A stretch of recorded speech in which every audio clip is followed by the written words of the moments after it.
दिनैहाय बेवहाय प्राय माने 70निख्रुइ बांसिन गुबुन गुबुन दोलोनिफ्राय जइन जादों। बिसेसके बिपिएफनिफ्राय फैदों, बनसुनिफ्राय फैदों आरो लोगोसे बिएसइउनिफ्रायबो फैदों आरो बेबायदिनो गोबां पार्टिखौ मोजां मोननानै जोंनि प्रमद बर' बिथांनि दैदेननायखौ मोजां मोननानै जोंनि पार्टिनि निति आरो आदर्शफोरखौ मोजां मोननानै गोबां मानसिफ्रा जइन खालामगासिनो दङ आरो दा जइन खालामनो गोबां दंबायो। हयथ' बे सप्तासेसे बा सप्तानैनि गेजेरजों प्राय 2000-3000 मानसिया जइन जाबावगोन। दा गतिके दिनै बे जोंनि इउपिपिनि थाखाय मोनसे रंजाथाव बाथ्रा आरो दिनै साफ्रोमबो बर' रायजो राजाफ्रा बेखौ मदद हेफाजाब होनांगौ। खारन दिनै जों इउपिपि सरकारनि गेजेरजों जोंनि जायगाखौ जों डेभेलपल' खालामनो नागिराखै, जोंनि इयुन जाथिखौ जोङो जौगाहोनो नागिरदों। जोंनि बर'फोरजों लोगोसे बे ओनसोलाव थानाय गुबुन गुबुन जाथिफोरखौबो जों समानै जौगालांनायखौ जों हास्थायदों। दिनै जों जोबोद गोजोननाय मोन्दों। बे ओनसोलावहाय मोनसे गोजोन सान्थि फैबाय आरो बे गोजोन सान्थि फैनायजों लोगोसे जोंनि बे ओनसोलाव जौगालांदों। नोंथांमोना नायदोंनि तामुलपुरनि बाथ्राखौनो। तामुलपुराव दिनै अपोजिसननि मानसिफ्रा बुंदों तामुलपुराव जेबो डेभेलपमेन्ट जायाखै। नाथाय दिनै जों प्रेक्टिकेल बाथ्राखौ जों बुंगोन जे तामुलपुराव दिनैनिफ्राय 3 बोसोरनि सिगाङाव जेबो गैयामोन। नाथाय दिनै तामुलपुराव सिं सिं गामि ओनसोलाव हाबनानै नोंथांमोना नुदों जे तामुलपुराव गासैबो सोलायलांदों। लामाफ्रा जाजोबलांबाय, फ्राय लामाफ्रा बनायजोबफ्रामबाय। आरो बे तामुलपुर ओनसोलावनो दिनै गेदेर गेदेर मोनसे प्रतिष्ठान अनुष्ठान जेरै मेडिकेल कलेज जादों, बिटिआरनि दफाफ्रा मावफुं जादों।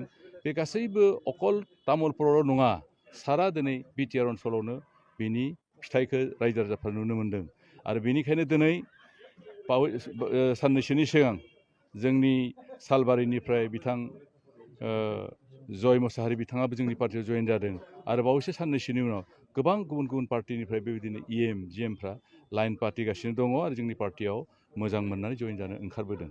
दिनै आं खावलायगोन जे जोंनि बे बर' ओनसोलाव थानाय नट अनलि बर' पिपोल, बर'नि अनगायैबो गुबुन गुबुन जायफ्रा गुबुन गुबुन दोलोफ्राव दङ, गासैबो जयै फैनानै जोंनि बे ओनसोलखौ जौगाहोनायनि थाखाय आरो जौगाहोनायनि सार्थआवहाय जों बयबो लोगोसे खामानि मावनो थाखाय ओंखारबोनांगौ। आं बेखौनो बयखौबो गुरैयै खावलायो।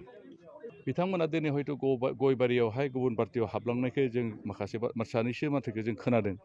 आं अबयसे बे समाव आं बे गयबारि ओनसोलाव गैयामोन, नाथाय बर्थमान आं गयबारि ओनसोलाव दङ। बे किसुमान बेक्तिगत कारनाव हयथ' बिथांमोना थांदों, खिन्थु पार्टिखौ गाज्रि मोननानै थाङैनि बाथ्राखौ आं मिथिया। नाथाय दिनै पार्टिखौ गाज्रि मोननांगौनि खुनु कारन गैया।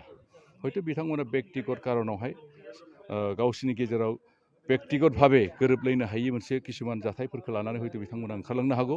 नाथाय दिनै सासे थांनायनि कारनाव सासे ओंखारलांदोंब्लाबो नाथाय गोबां रायजो राजा दिनै ओंखारबोदों।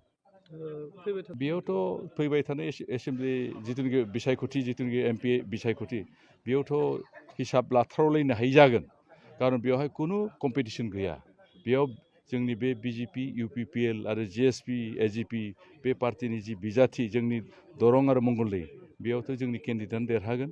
बेयाव दिनै बिजाथि अपोजिसन हिसाबै बिपिएफनिफ्राय दुर्गा दास बर' बिथांखौ होदों, बिथांमोना बेयाव देरहानाय नङा आरो बिसोर जोंनो फेर फाथिनो हानाय नङा। बेयाव जोंनि थाखाय खुनु मोनसे चेलेन्ज थानाय नङा इउपिपिनि थाखाय। बेयाव जों देरहागोन। आरो क'क्राझाराव जोंहा जयन्त बसुमतारी बिथाङा दङ, बिथाङाबो थारैनो देरहागोन आरो क'क्राझारनिफ्राय जोंनि इउपिपिएलआनो देरहागोन। बेवहाय गुबुन पार्टिया बेयाव जायगा मोननाय नङा।